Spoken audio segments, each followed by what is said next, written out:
quite honored, highly privileged to be asked to come back. Of course, it's nerve-wracking to say the least, but lots of fun.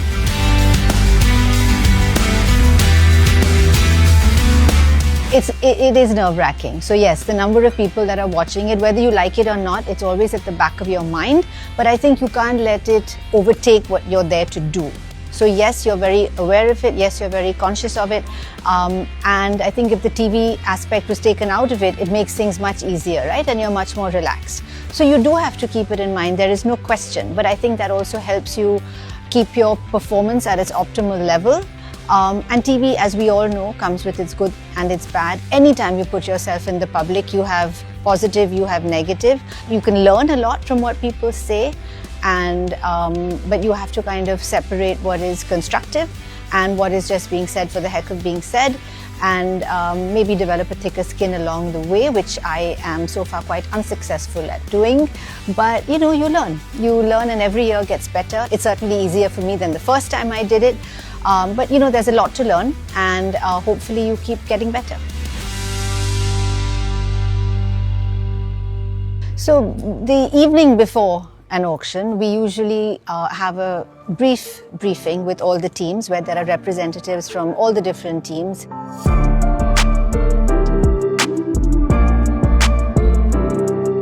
It's an opportunity for them to ask any last-minute questions that they may have, and it's a chance for us and the organizers, the auctioneer, everybody, BCCI, to explain anything that may have changed from previous years, that may be different this year, that they want to explain generally how the format of the auction will go.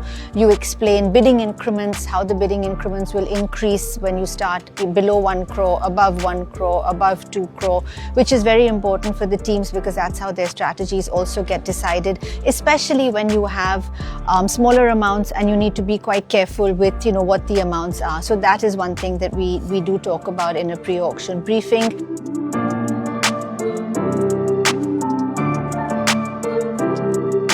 So we just talk about general things that could potentially change the way they choose to bid in the auction the following day. And of course, the most important thing is that there is a random draw to pick which team will be seated on which table in the auction arena and in the auction room. So, there's a table that's picked and there's a team that's picked, and then the two are married, and that's how we come up with the 10 tables in the room. And that's of course important for me as well. Everybody should know where they're seated. Everybody should know, who's kind of near them. For me, it's very important to know that as well. But that's essentially what goes on in a briefing. It's also an opportunity, like I said, for the teams to ask any questions, any clarifications that they may have, anything that will give them better preparedness for the next day's events.